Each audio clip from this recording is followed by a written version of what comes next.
사람은 누구나 인정받고 싶어 합니다. 자기를 알아주는 사람을 좋아하지요.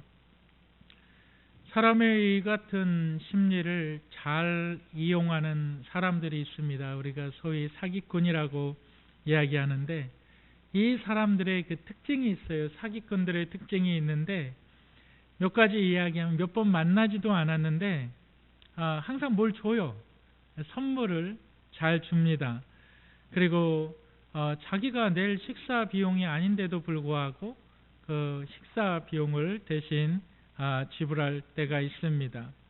특별히 이제 여성분들에게 뭐 음료나 무엇을 건네줄 때는 이 캔이나 이런 것들을 따고 건네줍니다. 뚜껑을 오픈해서 건네줍니다. 굉장히 친절을 잘 보입니다.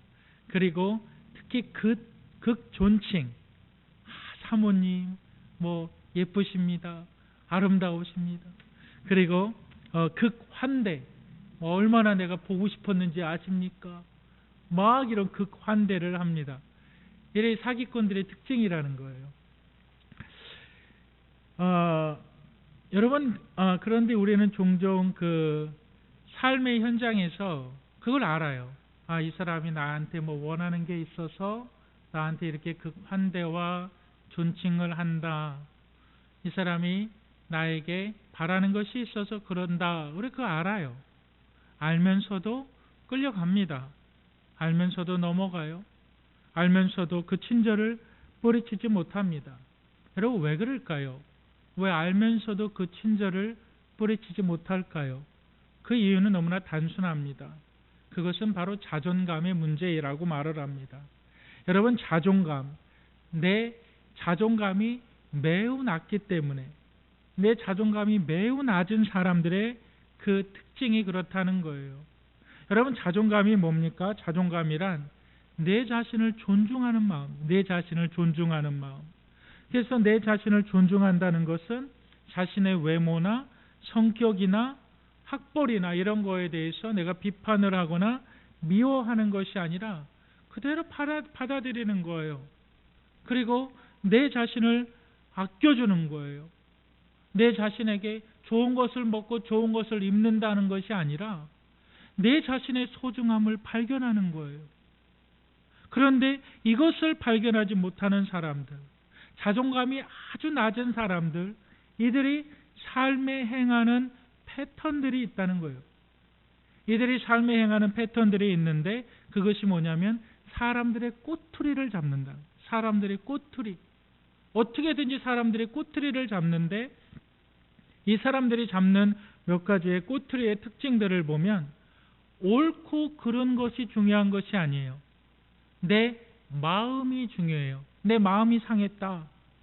내 감정이 상했다는 거예요. 그걸로 인해서 꼬투리를 잡아요.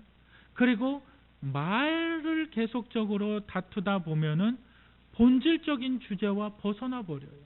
본질적인 주제와 벗어나 버리고, 그리고 자기가 끝까지 싸워요. 물고 늘어져요. 끈질기게 싸워요. 여러분, 그러면서 때로는 막말을 하기도 하고, 그 막말을 통해서 상대방이 꺾이는 것을 통해서 자기의 우월감이 높아져요. 또 이 자존감이 낮은 사람들은 이것을 통해서 즐거움을 얻어요. 그러니까는 싸움을 통해서 내가 이겼다, 내가 승리했다 그러면서 내 자신이 올라가는 거예요. 근데 거기에 뭐가 있냐? 쾌락이 있는 거예요. 내가 옳다. 여러분, 그런데 오늘 본문에 보면 이 정말 자존감이 낮은 사람들의 모습이 나타나요. 그런데 이 자존감이 낮은 사람들이 소위 사회적으로 지도자급이 있는 사람들이에요. 이 종교 지도자급에 있는 사람들이에요. 로마의 식민지 하에 있었음에도 불구하고 정말 먹을 것이 없는 상황에도 이들은 먹을 것을 걱정하지 않는 사람들이었어요. 개인의 재산을 가질 수 없는 경제적인 상황 가운데 있어도 이들은 재산을 다 가지고 있었던 사람들이에요. 그런데 이들의 자존감은 매우 낮았습니다. 하물며 이들에게는 무엇이 있었냐? 바로 이들에게는 신앙이 있었어요. 하나님을 믿는 신앙이 있었다는 거예요. 그런데 이들의 자존감은 매우 낮습니다. 매우 낮아요. 그렇기 때문에 이 낮은 자존감이 그들이 가지고 있는 신앙이 삶에 나타나지 못하게 만든다. 한마디로 얘기하면 그들이 가지고 있는 신앙은 모순이었다라고 말을 합니다. 그들이 가지고 있는 신앙은 모순이에요. 그들은 예수님이 누군지 알지도 못합니다. 어떻게든지 예수님을 꼬투리 잡아서 예수님을 올가매려고 합니다. 왜 그럴까요? 아까도 말씀드렸듯이 왜 예수님을 자꾸 꼬투리 잡으려고 할까요? 자존감이 낮기 때문에 그런 거예요. 그래서 이 예수님에게 함정을 파는 질문을 하죠. 그런데 예수님께서는 그들의 질문 가운데 빠져들지 않고 그 계략을 알면서도 놀라운 하나님의 은혜를 말씀해 주십니다. 오늘 저와 여러분들이 함께 나눌 하나님의 말씀은 따라 하시겠습니다. 신앙의 모순. 네, 신앙의 모순이라는 거예요. 여러분, 모순이라는 것이 무슨 뜻인지 다 아시죠? 이치에 맞지 않는다. 그 중국 초나라에 창과 방패를 파는 장사가 있었는데 그가 이렇게 얘기합니다. 한 손에는 창을 팔고 한 손에는 방패를 팔면서 자기가 파는 창은 어떠한 방패도 뚫을 수 있는 자기가 파는 창은 어떠한 방패도 뚫을 수 있으며 자기가 파는 방패는 어떠한 창도 막을 수 있다. 이 창은 무슨 방패도 뚫을 수 있다. 이 방패는 어떠한 창도 막을 수 있다. 이것이 바로 모순이라는 거죠. 그 창으로 그 방패를 한번 뚫어봐라. 그 방패로 그 창을 한번 막아봐라. 앞뒤가 안 맞는다는 거예요. 여러분, 우리의 신앙에서도 이 모순이 있어요. 여러분은 왜 신앙에 모순이 생겨날까요? 우리가 첫 번째로 기억해야만 하는 것이 있습니다. 우리 한번 따라 하시겠습니다. 외식을 삼가하자. 다시 한번 크게 따라 하실까요? 외식을 삼가하자. 네, 우리 마가복음 12장 13절부터 한번 다 같이 읽어보겠습니다. 12장 13절 읽겠습니다. 시작. 바리새인과 사람을 보내매 14절 와서 이르되 선생님이여 우리가 아노니 당신은 잠드시고 아무도 거리는 일이 없으시니 이는 사람을 외모로 보지 않고 오직 진리로서 하나님의 도를 가르치심이니이다. 가이사에게 세금을 바치는 것이 옳으니까 옳지 아니하니까. 우리 15절 시작. 우리가 바치리까 말리까 한데 예수께서 그 외식함을 아시고 이르시되 어찌하여 나를 시험하느냐. 데나리온 하나를 가져다가 내게 보이라 하시니. 그들이 예수님에게 나와서 예수님에게 질문을 합니다.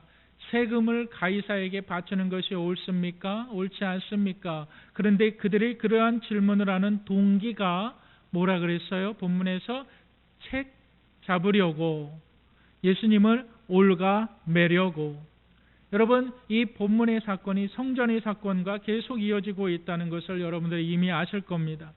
이제 성전에서 예수님의 권위에 대해서 종교 지도자들이 이제 도전을 하게 되죠. 그 권위에 대해서 이제 실패를 합니다. 도대체 내가 무슨 권위로 이 성전에서 하나님을 가르치느냐, 복음을 전하느냐? 거기에 있어서 예수님은 나는 하나님께로부터 온 권위가 있다. 우리가 그 말씀을 몇 주 전에 우리가 나누었습니다. 예수님을 공격하려고 해도 어떠한 방법도 먹혀들지 않아요. 그러니까 이제 그들이, 지도자들이 예수님에게 바리새인들과 이 헤롯 땅을 끌어들여서 예수님에게 질문을 합니다. 그때 당시의 정치적인 상황을 알아야 되는데, 그때 당시에 가이사에게, 가이사는 황제, 한 사람이 아니라 로마의 황제들을 가이사라 그러는 거죠. 이 가이사에게 세금을 바치는 것이 당시 사회에 있어서 큰 문제가 되었어요. 왜 그럴까요? 로마의 속국이었던 이스라엘 유대인들은 로마로부터 공세를 내야 돼요. 이 인두세라고 하는데 오늘날 인두세를 우리가 뭐라 그래요? 주민세죠. 여러분 주민세 내시죠? 주민세를 내야만 하는 거예요. 그리고 또 이제 자기가 곡식 수확에 있어서 10분의 1, 그걸 지세라 그러는데 그 10분의 1 또 지세를 내야 되는 거예요. 그리고 소득세를 또 내야 되는 거예요. 이 로마에 바쳐야 되는 세금이 너무나 많이 있었습니다. 그런데 중요한 것은 유대인들이 로마인들에게 세금을 바친다는 것은 자기들 스스로 로마의 속국이다라는 것을 인정하는 것이었어요. 그래서 당시의 유대인들 가운데 열심당원들은 세금을 내지 말자, 그리고 나서 막 혁명을 일으키는 사람들도 있었어요. 그러니까 예수님께서 가이사에게 세금을 내는 것이 옳다라고 말씀하시면 유대인들과 적이 되는 것이고, 또 가이사에게 세금을 내지 말라라고 말하면은 바로 로마의 정치 제도 아래를, 그 정치적인 권위를 예수님이 또 순종하지 않는 것이고, 예수님은 사면 초과에 빠지신 거예요.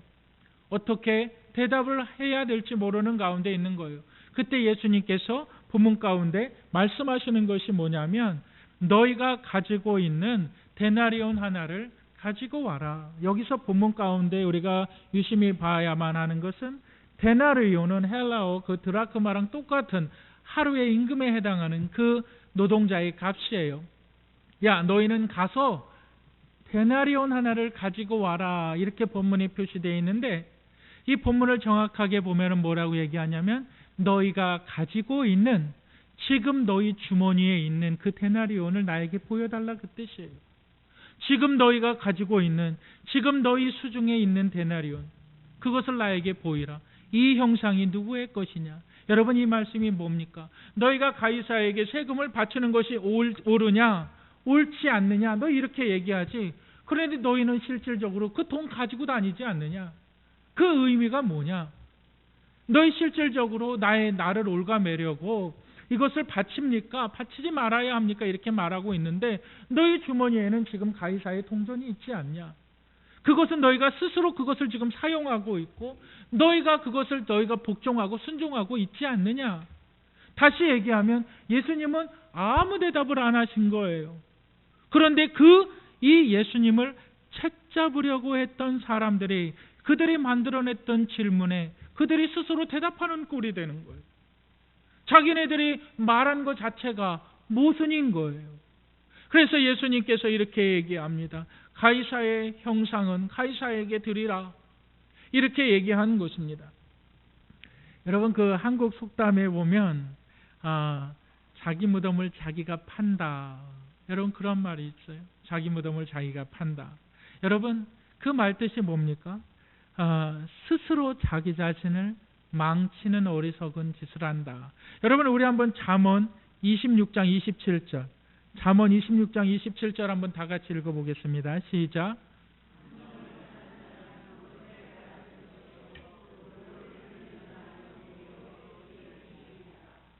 시편 35편 7절에 보면 다윗을 죽이려고 온갖 계략을 꾸미는 사람들이 아무 이유 없이 다윗을 잡으려고 그물을 치고 함정을 파놓았다고 기록을 합니다.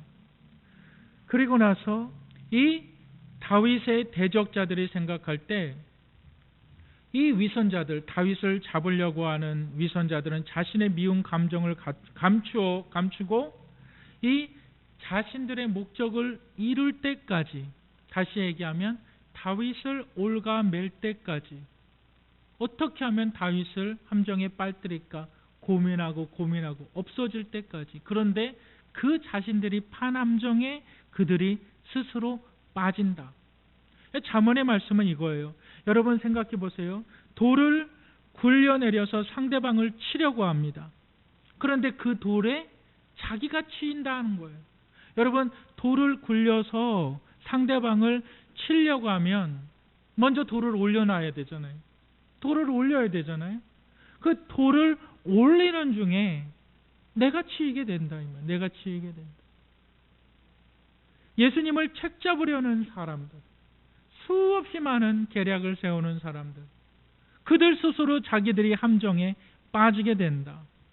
여러분, 신앙의 모순이 여기에 있다. 왜 신앙의 모순이 있느냐? 바로 우리의 위선에 있다. 여러분, 에스더서를 읽어보셨습니까? 여러분, 하만이 모르드게를 죽이려고 어떻게 합니까? 그를 죽이려고 장대를 세우잖아요. 그 다음에 온갖 계략을 다 세워서 모르드게를 죽이려고 하잖아요. 그런데 그 장대에 누가 달리게 됩니까? 모르드게가 달리는 것이 아니라 하만이 달리게 되잖아요. 계략을 세우는 사람들이 그 계략에 넘어가게 된다. 왜 계략을 세울까요? 왜 계략을 세울까요? 이 사람들이 세운 계략은 예수님의 권위를 인정하고 싶지가 않은 거예요. 사람들이 예수님에게 오는 거예요. 예수님의 말씀을 듣기 좋아하는 거예요. 예수님을 사람들이 떠받들기 시작하는 거예요. 와, 예수의 말씀이 옳다. 그러니까 지도자급에 있는 사람들이 그것이 눈꼴사 났고 안 입고 온 거예요. 내가 높아져야 되는데 예수가 높아지는 거예요. 내가 높아져야 되는데 하나님의 아들이 높아지는 거예요. 그걸 견디지 못하는 거예요. 네가 뭔데 나보다 높아지냐? 뭐가 문제인 거예요? 그들의 자존감, 낮은 자존감. 그래서 계략을 세우지요. 그래서 그 계략 가운데 예수님에게 묻습니다. 그런데 그들의 질문 가운데 그들이 스스로 빠지게 됩니다. 여러분, 얼마나 당황했을까요? 가이사에게 세금을 바칩니까? 바치지 말아야 합니까? 그런데 그들 주머니에는 이미 가이사의 돈들이 있는 거예요. 여러분, 우리의 신앙의 모순, 바로 이 위선이라는 거예요. 여러분, 우리가 하나님 앞에 예배를 드릴 때, 여러분 이전에 하나님 앞에 나올 때 사람이 보이십니까? 하나님이 보이시기를 주님의 이름으로 축복합니다. 사람을 자꾸 견줍니까? 하나님이 보이시기를 주님의 이름으로 축복합니다. 이것이 하나님을 만나는 예배의 장소라는 사실을 믿으시기를 주님의 이름으로 축복합니다. 내 안에 있는 낮은 자존감이 이 위선을 만들어놔요. 그것이 신앙의 모순이 됩니다. 모순이란 신앙이 삶의 영역에서 나타나지가 않는 거예요. 왜 그럴까요? 낮은 자존감이 뭘 만들어내는 거예요? 위선을 만들어내는 거예요. 외식을 만들어내는 거예요. 다르다는 거예요. 다르다는 거예요. 여러분, 하나님을 바라보시길 바랍니다. 여러분들 가운데 정말 내가 예수 그리스도의 은혜를 바라보는가? 하나님의 은혜를 바라보는가? 아니면 내 눈이 사람을 향해서 맞춰져 있는가? 예수를 바라보시기를 주님의 이름으로 축복합니다. 나를 위해서 생명을 내어주신 그 십자가의 은혜. 여러분, 질병의 문제가 있지요. 이렇게 감사헌금 드리시면서 어떠한 질병들이 있지요. 정말 힘들죠. 아프죠. 그런데 그것을 통해서 하나님을 바라보시기를 주님의 이름으로 축복합니다. 아픈 분들에게 주여 하나님께서 낫게 해주십니다. 그게 무슨 위로가 되겠어요? 물론 그럴 수가 있겠지요. 그런데 말로 그렇게 하는 것이 아니라 정말 이 예배 가운데 치유함이 있는, 하나님이 낫게 하십니다. 그런 말 말고 정말 이 예배 가운데 하나님이 임재하는 그런, 정말 이 예배 가운데 하나님의 치유하심이 있는, 정말 이 예배 가운데 하나님의 응답하심이 있는 우리 교회가 그런 교회가 돼요. 그런 예배가 되어야만 합니다. 여러분, 두 번째로 우리 신앙의 모순이 왜 올까요? 여러분 한번 따라 하시겠습니다. 신앙과 삶의 분리이다. 다시 한번 따라 하실까요? 신앙과 삶의 분리이다. 이게 신앙의 모순을 가져옵니다.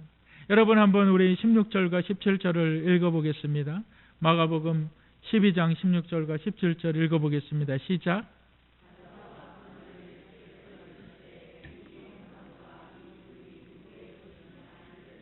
가이사의 것이니이다. 이에 예수께서 이르시되 가이사의 것은 가이사에게, 하나님의 것은 하나님께 바치라 하시니 그들이 예수께 대하여 매우 놀랍게 여기더라.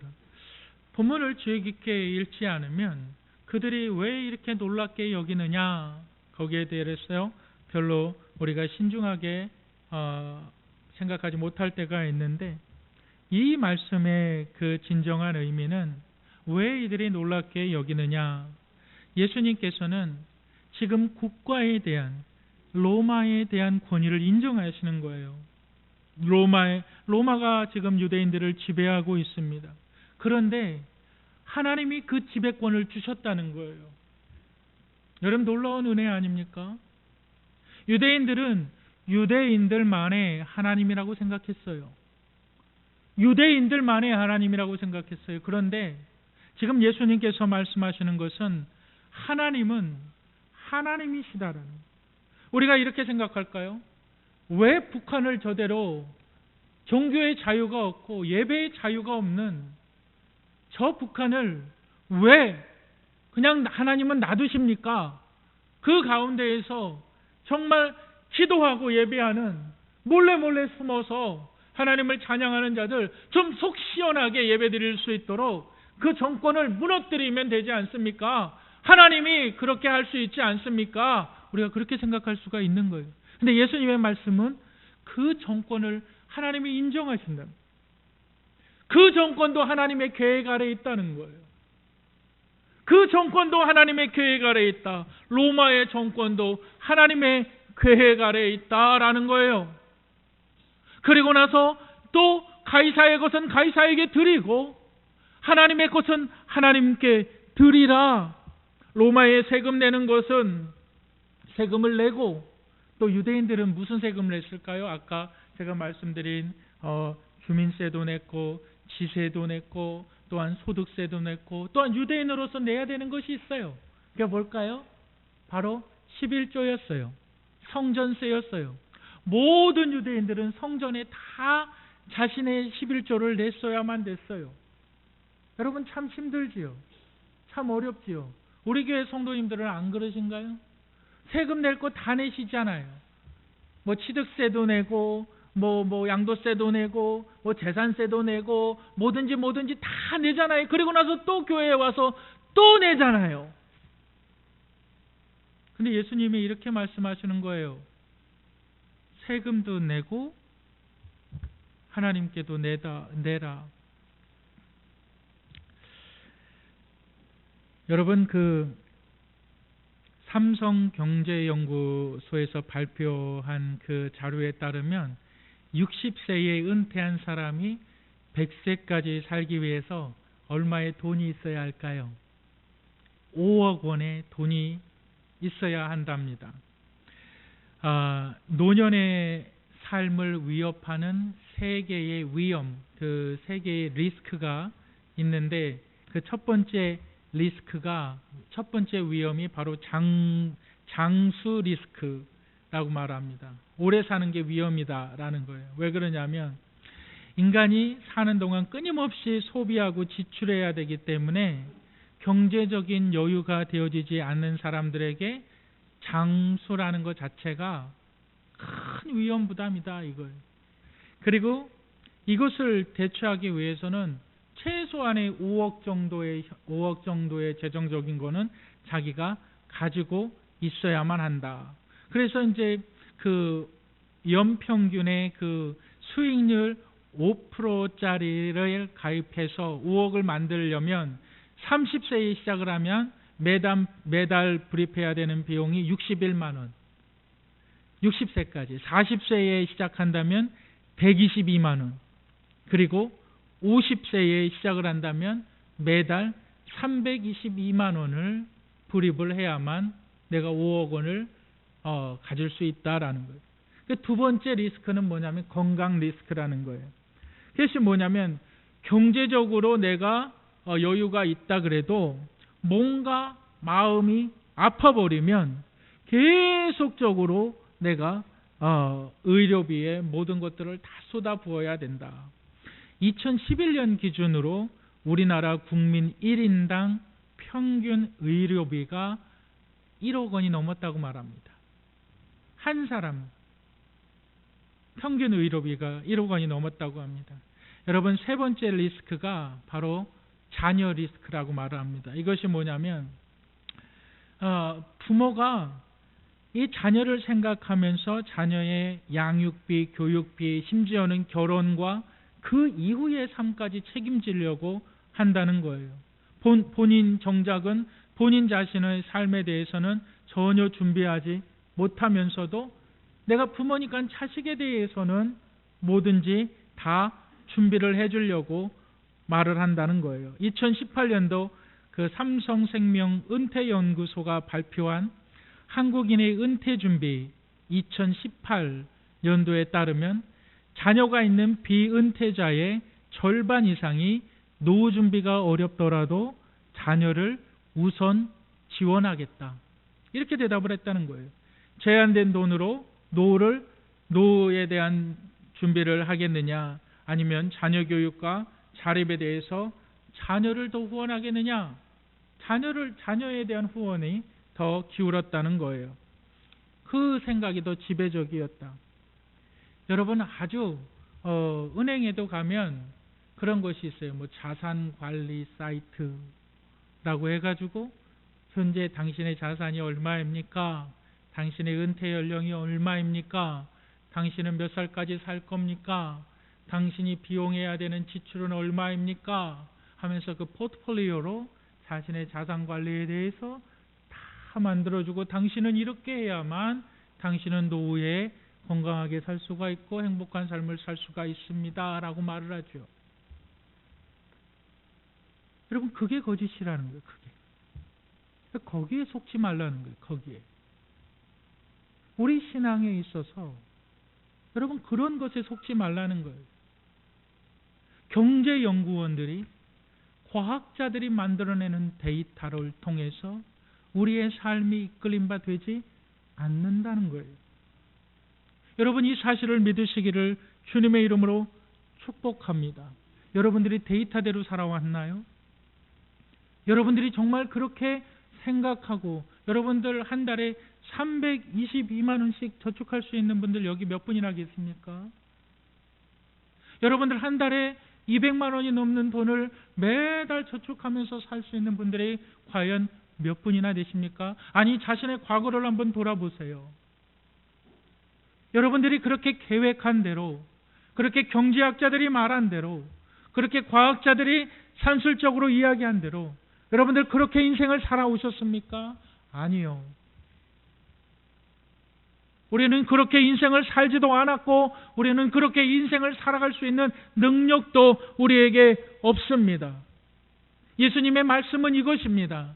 너희가 가이사에게 30%의 세금을 드리고 너희가 하나님에게 10%의 세금을 드려도 너희 천부께서 너희를 기른다는 사실을 왜 의심하느냐? 너희가 하나님 앞에 드릴 것을 드리고 너희가 가이사에게 세금을 낼 것을 다 낸다 할지라도 너희 생명을 지키는 하나님을 왜 보지 못하느냐, 그 말씀인 거예요. 세금을 몇 프로를 내도, 하나님 앞에 드릴 것을 몇백 배를 드려도 하나님이 왜 그것을 지키지 않겠느냐? 야, 예수님의 대답이 기이하구나, 이 말씀이에요. 우리의 신앙을 모순 가운데, 우리의 신앙을 외식 가운데 몰고 가는 것이 뭐냐면 데이터대로 살다 보니까 내가 하나님을 경험할 수가 없는 거예요. 나에게 얼마가 들어올 거야, 나에게 얼마가 나갈 거야, 나는 이걸로 어떠한 여가 생활을 할 수 있을 거야, 내 계획과 내 방법에 있어서 하나님의 은혜를 간구하고 하나님의 도우심은 전혀 나타나지 않는 거예요. 그러니까 신앙과 삶의 괴리 현상이 생기는 거예요. 하나님, 내 생각대로라면 부족합니다. 하나님, 내 생각대로라면 드릴 수가 없습니다.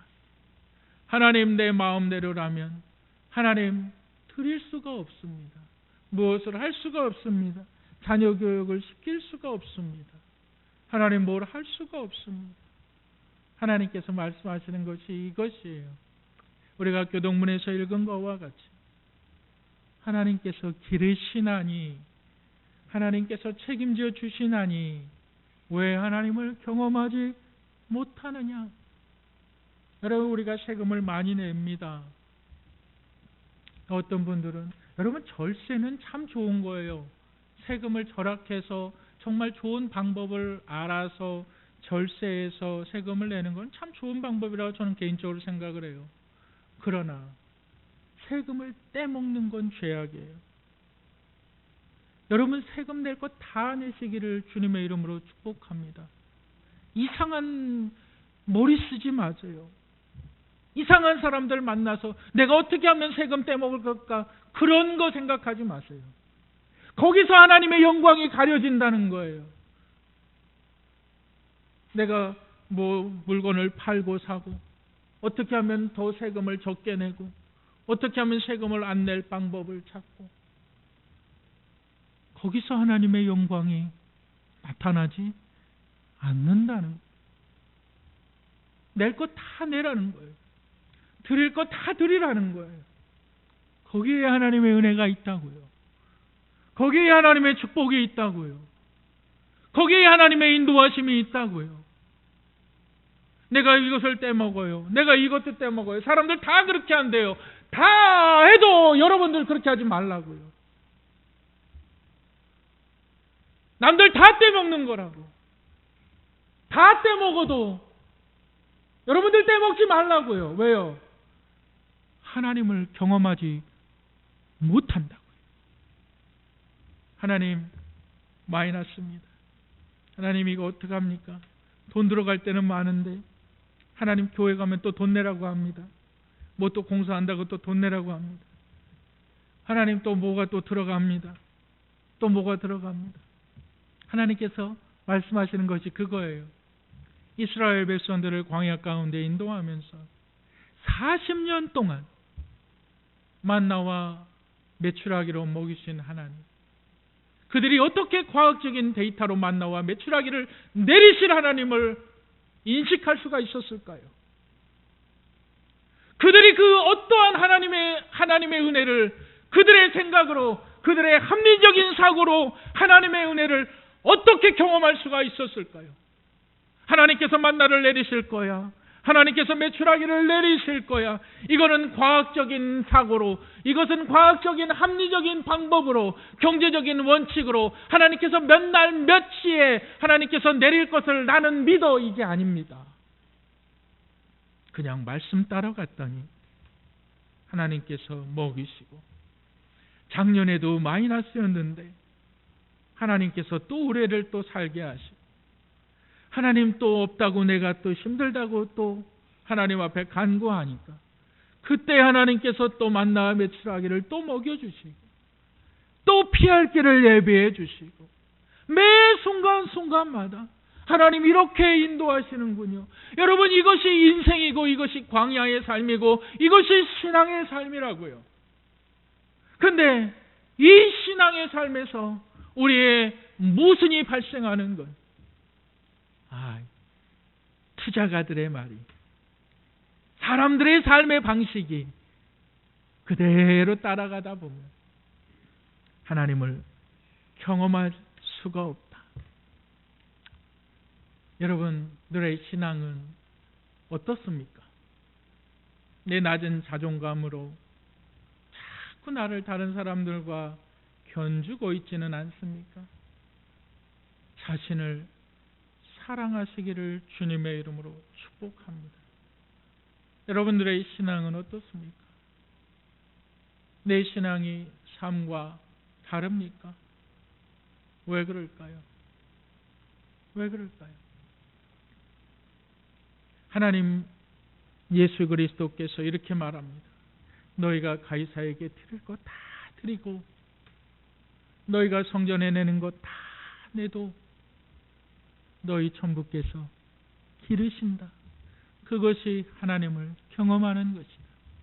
하나님을 경험하지 않으니까 내 신앙에 모순이 생기고, 하나님을 경험할 수 없으니까 내 삶에 문제가 생길 때마다 하나님을 찾는 것이 아니라 돈을 찾고, 어떻게든지 이 사람에게 돈 꾸고 저 사람에게 돈 꾸고, 이것을 모면하고, 어떻게 보면 내가 계약서 떼먹었듯이, 내가 세금 떼먹었듯이 어떻게 하면 이 사람의 돈 떼먹을까 그 생각하고, 그러면서 나는 교회 다닌다 그러고 전도가 되겠냐고요.